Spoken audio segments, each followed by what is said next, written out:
Sonic 3 wasn't the peak, it was the starting gun for a much bigger, riskier Sonic movie future. Look out!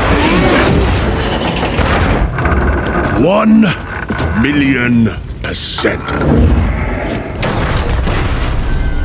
And here's where things really shifted. Sonic the Hedgehog 3 didn't just do well, it erased the last bit of doubt hanging over this franchise. Critics who once rolled their eyes at another video game movie suddenly started calling it one of the best adaptations ever made. Audiences showed up too in massive numbers, proving this wasn't just nostalgia carrying tickets, it was genuine momentum. What makes Sonic 3 different is perspective. We all remember the original backlash when Sonic's design first dropped. That moment could have killed everything. Instead, it became the turning point. Paramount listened, course corrected, and earned trust. Sonic 3 feels like the payoff to that gamble. A movie confident enough to focus on its characters while still delivering spectacle. From a studio standpoint, this is gold. Paramount and Sega aren't looking at Sonic as a trilogy that's almost done. They're looking at a long-term cinematic asset with legs. This isn't sequel thinking anymore, it's franchise thinking. The kind where spin-offs, arcs, and multi-movie planning actually make sense. And honestly, stopping now would be insane. You don't pull the plug when the crowd is louder than it's ever been. Sonic 3 didn't close a chapter. It kicked the door wide open. But wait, this part matters more than people think. Paramount's biggest challenge isn't what Sonic story to tell next. It's how much Sonic story to tell at all. Hardcore fans love the deep lore, the timelines, the ancient gods, the complicated emotional bad. General audiences, they just want a fun, fast, emotional ride that makes sense without homework. That's why these movies are loose adaptations, not page-by-page recreations of the game. Paramount knows the danger of overloading viewers with mythology. Too many names, too many rules, too much history, and suddenly people check out. Accessibility keeps seats filled, not encyclopedic accuracy. You can feel the studio's caution in every choice. They simplify, they streamline, they take the idea of a Sonic story and reshape it into something clean, emotional, and easy to follow. That's not disrespect, it's survival. We've seen other franchises collapse under their own weight, buried beneath endless lore and required viewing. Paramount is clearly trying not to repeat that mistake. Each Sonic movie stands on its own while quietly building something bigger underneath it. That's why future films will cherry-pick concepts, not recreate entire games. It's Sonic storytelling with a safety net, and that's exactly why it's working.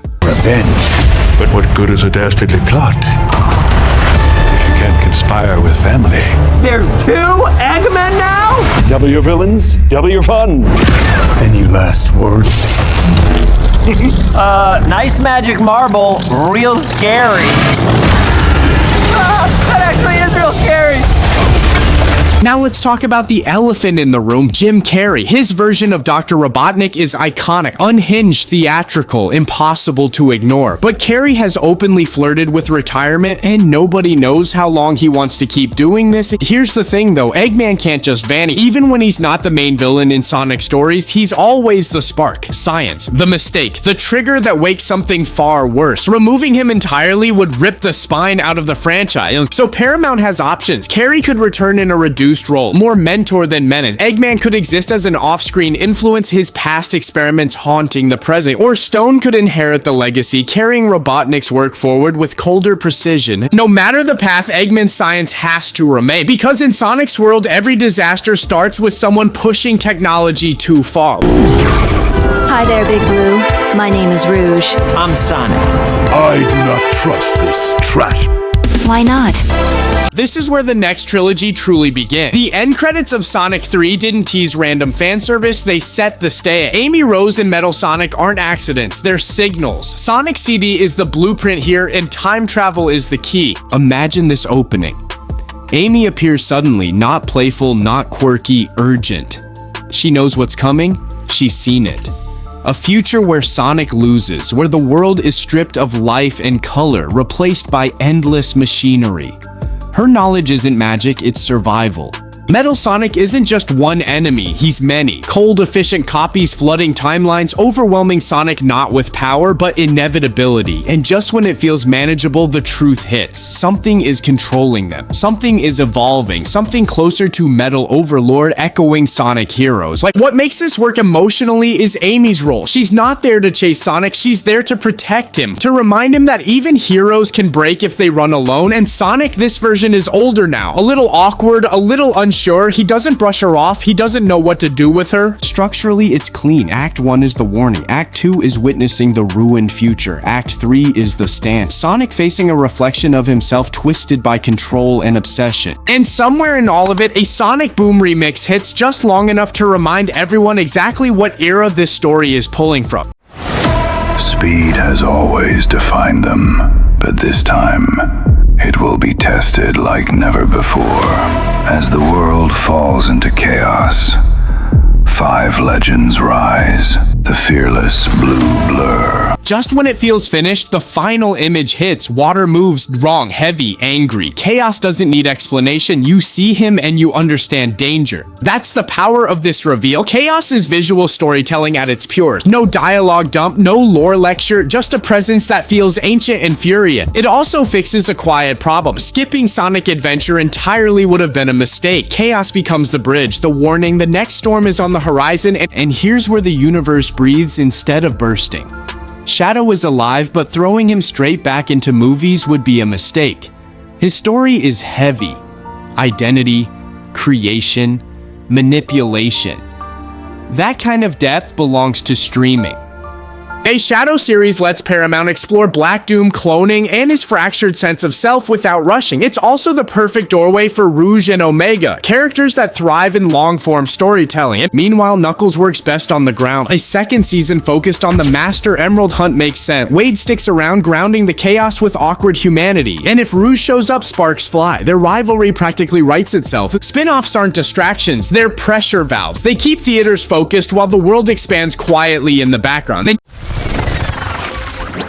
Those were our best attacks, and they did nothing. We can't beat Robotnik as long as he's got that emerald. He's too powerful. Look, we aren't strong enough. Now the scale explodes. The Chaos Emeralds scatter across the planet, and suddenly the story goes global. This becomes a race not just against chaos, but against time. Chaos isn't evil for fun. He's wounded, twisted by betrayal and loss. Each emerald he absorbs changes him, making him stronger, angrier, and less recognizable. Visually, it's stunning. Narratively, it's tragic. And the characters split. Sonic, Tails, Knuckles, each chasing an emerald in different parts of the world. Different environments, different stakes. This structure mirrors Sonic Adventure's multiple campaigns without overwhelming viewers. And we finally dig into Knuckles' path. His tribe, their mistakes, their connection to chaos. The history isn't dumped, it's revealed through conflict. Everything converges in Station Square, reimagined as New York City. Skyscrapers crumble, water rises, chaos towers over the skyline, and then supersonic, bright, furious, desperate. The fight feels earned, massive, unforgettable. But here's the gut punch. The heroes realize something terrifying. Chaos will never stop as long as the emeralds exist, so they make the unthinkable choice. They destroy them. It feels heroic in the moment, sacrificial, necessary, but it's wrong. No emeralds means no supersonic, no safety net, no reset button. The power that once protected the world is gone, and something breaks in the timeline because of it. You can feel it, like a tremor running through reality, and this decision saves today and poisons tomorrow. In the quiet aftermath, 2 figures watch from afar. Silver the Hedgehog and Blaze the Cat. They don't speak, they don't attack, they observe, and that's what makes it chilling. Time travel, broken futures, consequences of catching up. No other characters could sell that promise harder. Sonic 6 is coming, and it's personal. This is the redemption arc. Sonic the Hedgehog 2006 has a reputation, and Sega hasn't erased it. Crisis City returning in later games proved that. Shadow Generations doubled down on it. The movie fixes the mistakes by removing the wrong elements and keeping the right ones. Elise is gone. The emotional core shifts to Sonic's decision to destroy the emeralds. That act fractures time itself. The future is broken. Silver comes back to stop Sonic, not because he's evil, but because he thinks he has to.